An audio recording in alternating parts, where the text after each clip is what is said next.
اهلا وسهلا بيكم، يا رب تكونوا بخير وصحة وسعادة. خلاص المدارس اهي على الابواب، واحنا بقالنا فترة طويلة جدا قاعدين، واولادنا ما مش بيروحوا المدرسة، ومش مرتبطين ولا ملتزمين بحاجات معينة، الا اذا كان مثلا في تمرين او عندنا مثلا حد بيحفظ قرآن.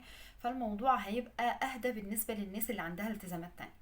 لكن نيجي بقى للطفل، انا دلوقتي بتكلم على مرحلة بعينها، مرحلة الأطفال أو مرحلة الطفولة. ليه أنا بتكلم على المرحلة دي؟ عشان دي أكتر مرحلة بيحصل بقى فيه مشاكل أيام الدراسة. في يعني إزاي أنا عايزة ألعب، أنا طول الوقت متعود إن أنا بلعب ومندمج بقى مع الألعاب وعايز يتفرج على الكرتون، وتيجي بقى يلا حبيبي عشان نذاكر، يلا حبيبتي عشان نخلص اللي ورانا، مفيش. يلا حبيبي قوم لم الالعاب بتاعتك عشان نكتب الواجب، برضو مفيش. هتلاقي بقى مناهدة كده ووجع قلب في الاول. طب انا اتصرف ازاي؟ ازاي اخلي الطفل يسيب اللعب طبعا اللي هو يعتبر كل حياته؟ انا بالنسبة لي انا شايف ان وظيفتي في الدنيا ان انا العب واستمتع واتبسط وبس. مفيش حاجة بقى اسمها انا لازم اكتب واجب، انا لازم اقوم اخلص اللي ورايا، لازم اذاكر. خصوصا كمان ان مفيش استعداد ولا تهيئة للموضوع دوت. بقالنا فترة، احنا بقالنا فترة قاعدين وولادنا قاعدين، فزي ما تقولوا كده بقى ايه، خدوا على الراحة، اللي هو مش ملتزمين بحاجة. نبدأ بقى كده بالراحة، السر في الروتين. اي حاجة عايزة تظبطيها مع ولادك، السر والمفتاح في الروتين. يعني ايه الكلام ده؟ يعني انا لازم ادخل المذاكرة في دايرة الروتين، وفي حاجة كده هقولها لك تبدأي تعمليها علشان تفصلي ما بين ما يعني الوقت بتاع اللعب وما بين وقت المذاكرة. الموضوع دوت هيبقى عامل زي اي حاجة في الدنيا بنتمرن عليها. في الاول بتبقى متعبة وبتبقى مرهقة جدا، وبتحسي نفسك مش قادرة، ولو ما عندكيش الدافع القوي ان انتي تستمري على في الحاجة دي، هتبصي تلاقي نفسك مش قادرة. خلاص انا مش هعمل الحاجة دي، او هيجيلك يأس او احباط، لا ده مفيش فايدة. لا لازم نطول بالنا. زي كده الجيم، تخيلي نفسك كده اما بتروحي الجيم، اول اسبوع بالنسبه لك زي تاني شهر زي تالت شهر.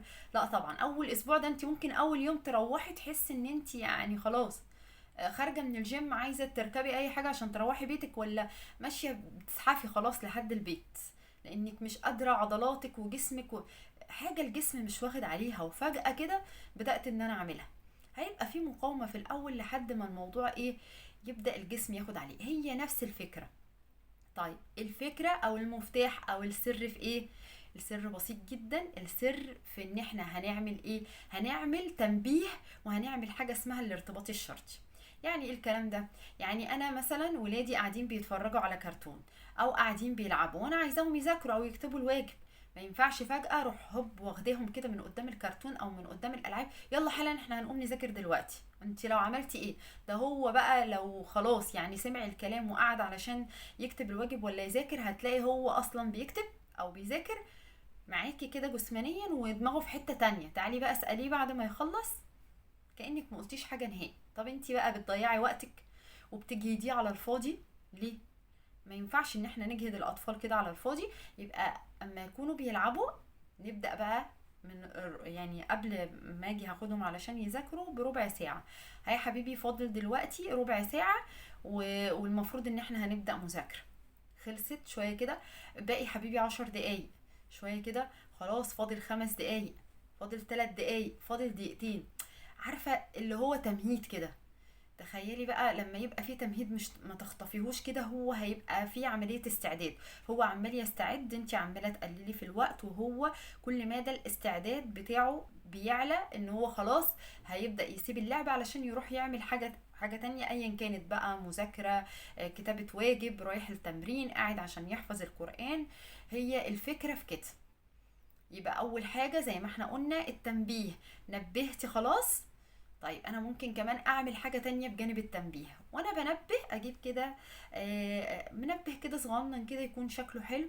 سلام بقى لو عليه بقى اشكال جميلة من اللي بتترسم، ولا منبه على شكل في دايرة كده وبيبقى عنده قطتين كده مدورين بيبقى شكلهم حلو قوي، ويكون لونه ملفت، يعني يكون الطفل حابب اللون، وتاخديه معاكي وهو اللي يشتريه ويختار نوع المنبه اللي هو عايزه او شكل المنبه اللي هو عايزه، وتبداي تقولي له انا هنظبط المنبه دوت على الوقت اللي انت هتلعب فيه، واول ما الجرس يرن هتبدأ تشيل الالعاب بتاعتك علشان نروح نذاكر. في الاول زي ما قلت هيبقى في مقاومة، الطفل هيرفض. اول مرة طب سيبيني يا ماما شوية، طب معلش، طب حبة كمان صغيرين. ماما بقى تستسلم بقى؟ لا، ماما لازم تبقى قوية، لازم تبقى مصممة على رأيها علشان يعرف ان ايه، انت مهما قلت ومهما اتحايلت لا، احنا في الاخر خلاص الوقت بتاعنا انتهى، يعني انتهى.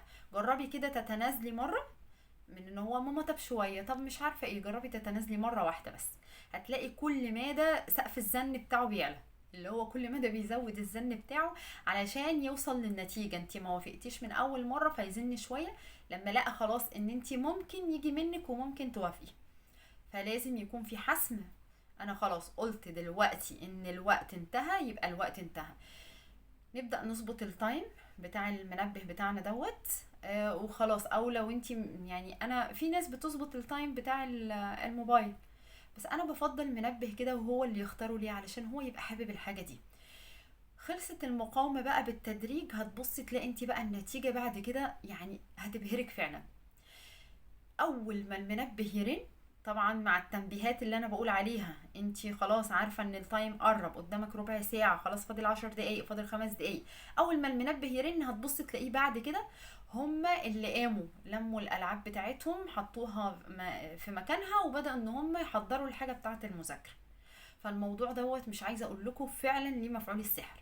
جربوه وادعولي، ربنا يحفظ ولادنا جميعا.